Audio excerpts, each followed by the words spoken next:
is far more than a simple figure within Lovecraftian mythology. He is the embodiment of secrets so ancient and devastating that reality itself begins to crumble in his presence. Little known by name, but deeply feared by those who have delved into his mysteries, Hastur has left an indelible mark on the genre of cosmic horror, challenging human perception and driving the brave, or foolish, into unavoidable madness.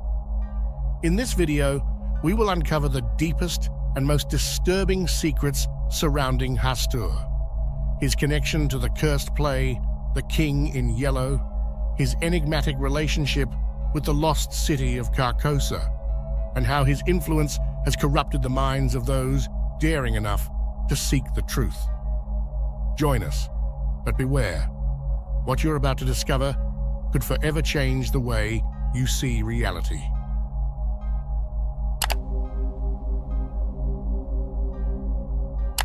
To fully understand the scope of the horror that Hastur represents, we must first trace his origin, which begins as a dark echo in the pages of Ambrose Bierce's work.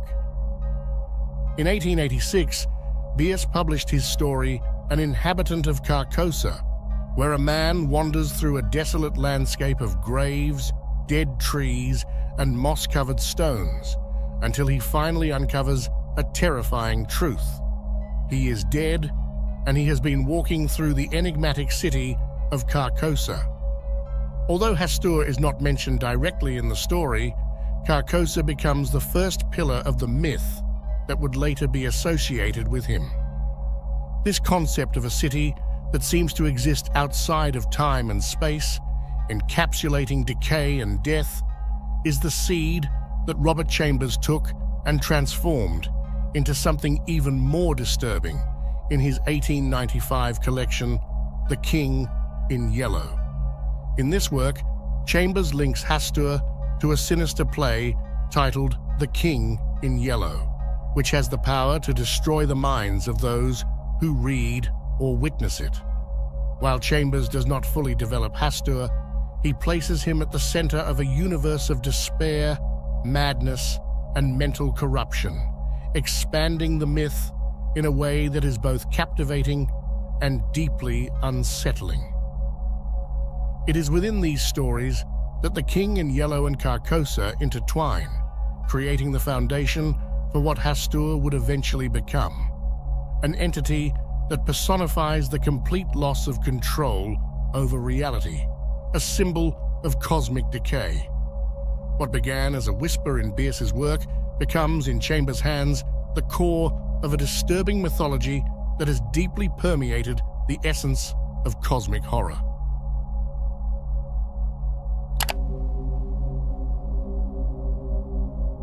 With the appearance of Hastur and Carcosa in the stories of Ambrose Bierce, Robert Chambers takes these elements and gives them an even more sinister twist by introducing The King in Yellow, a play that not only forms part of the narrative, but becomes a devastating artifact of power. The King in Yellow is not just any theatrical piece. It is the channel through which Hastur exerts his influence, shattering the minds of those who dare to read or witness it. This play is the heart of Hastur's myth, no longer just a forgotten god or a distant figure, but a tangible force capable of corrupting reality itself. Those who fall under its spell not only lose their grip on what is real, but also on who they are. Chambers takes us beyond the simple reference to cosmic horror. He plunges us into a spiral of madness, where identity and reason disintegrate.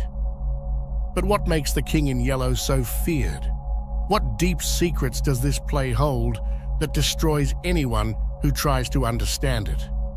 Throughout this analysis, we will unravel how The King in Yellow not only breaks down the mind, but reveals cosmic truths that the human mind is not prepared to handle. It is more than just a play. It is a portal into the abyss.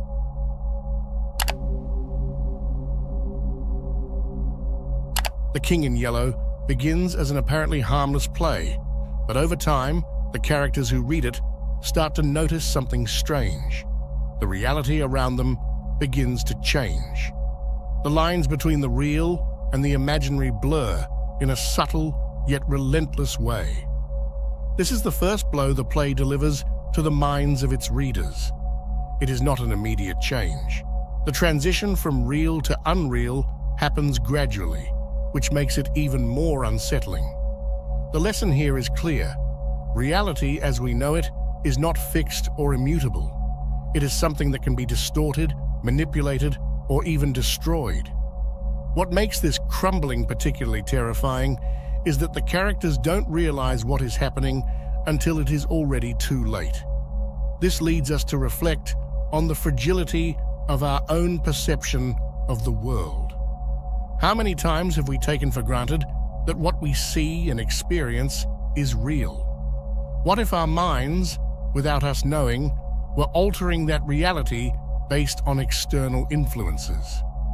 This process of gradual disintegration is reminiscent of the effects of certain mental illnesses, such as schizophrenia or dissociative disorders, where the individual slowly loses touch with the world as they once knew it. The human mind, when faced with the unknown, tries to reorganize information to make sense of it. But in the case of the King in Yellow, this process is corrupted, leading the characters into a state of mental chaos. What once seemed logical and stable becomes a distortion that defies logic and severs any connection to reality.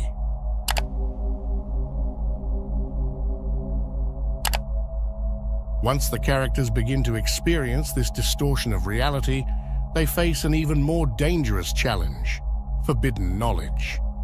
The play is not simply a catalyst for madness, it is also a doorway that leads to truths that the human mind should not know. This knowledge goes beyond the limits of what is comprehensible. And here is where The King in Yellow presents one of its most devastating concepts. Not everything that can be known should be known. The characters who attempt to delve deeper into the secrets of the play do so with a mix of fascination and terror. They want to know more, but the cost of that knowledge is their sanity. This is a recurring theme in many works of cosmic horror, but in The King in Yellow, Chambers elevates it to a deeper philosophical level. Why do we desire to know what we cannot comprehend? Is it simply curiosity, or is there something inherent in human nature that drives us to cross those limits, even when we know the consequences will be devastating? This drive toward the forbidden reflects our human nature. Throughout history, humanity has relentlessly sought to expand its horizons, discover the unknown, and challenge the boundaries of science and knowledge. But The King in Yellow reminds us that not all knowledge leads to enlightenment. Some secrets are meant to destroy us. The characters, in trying to comprehend the incomprehensible, find themselves trapped in a cycle of self-destruction. And here lies one of the most important lessons of the work. The pursuit of truth, in its purest form, can lead to the annihilation of the mind.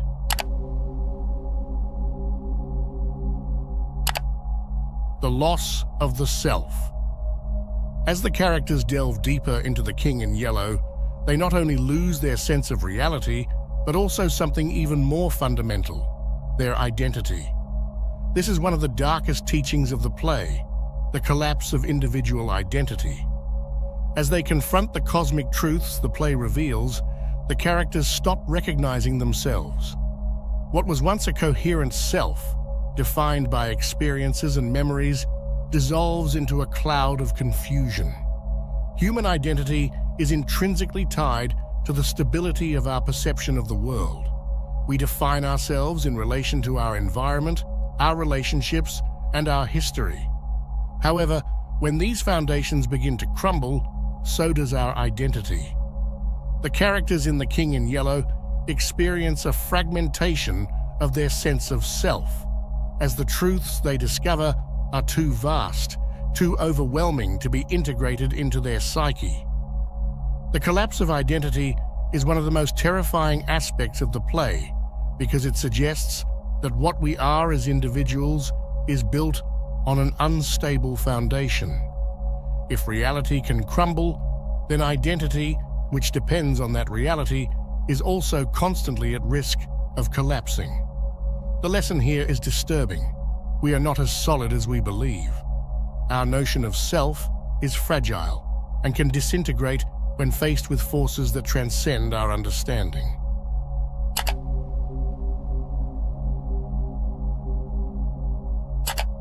As the characters plunge deeper into The King in Yellow, it becomes clear that there is no escape.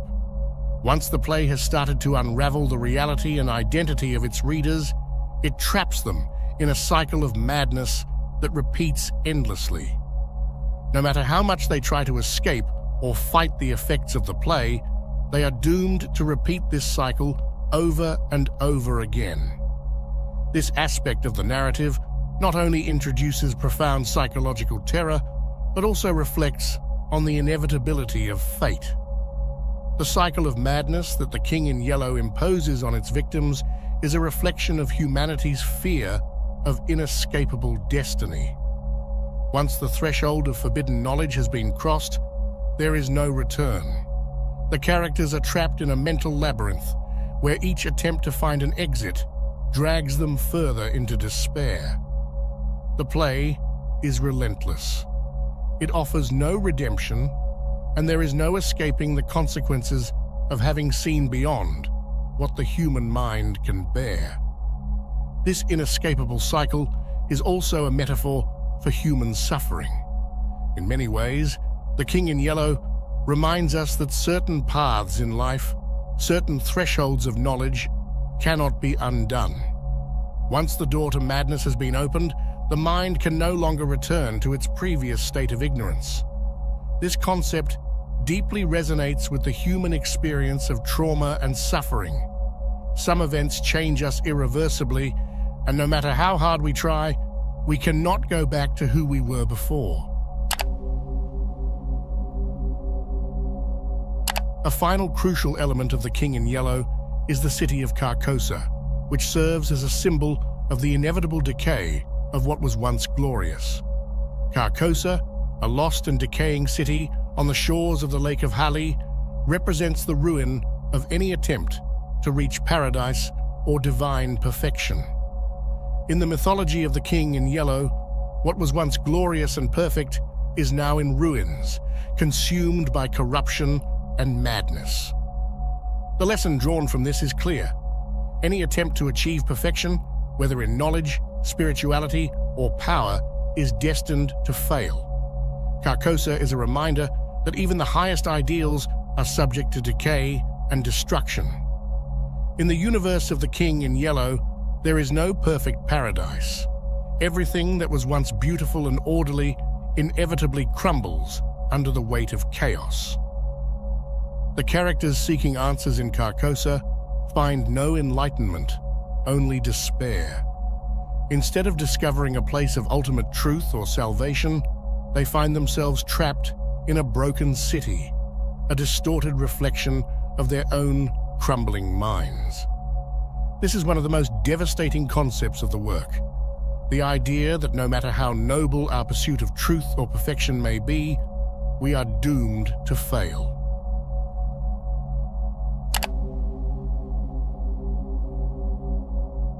The journey through the story of The King in Yellow is not only a descent into madness, but a confrontation with the depths of our own existence.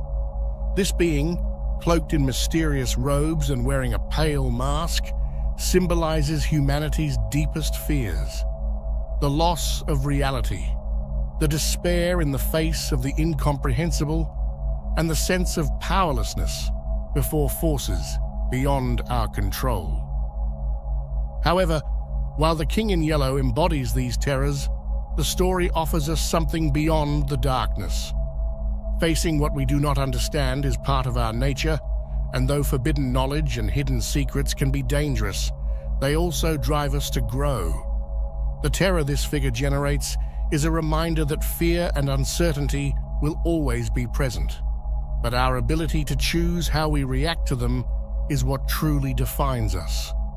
Ultimately, the lesson we can draw is not one of despair, but of resilience.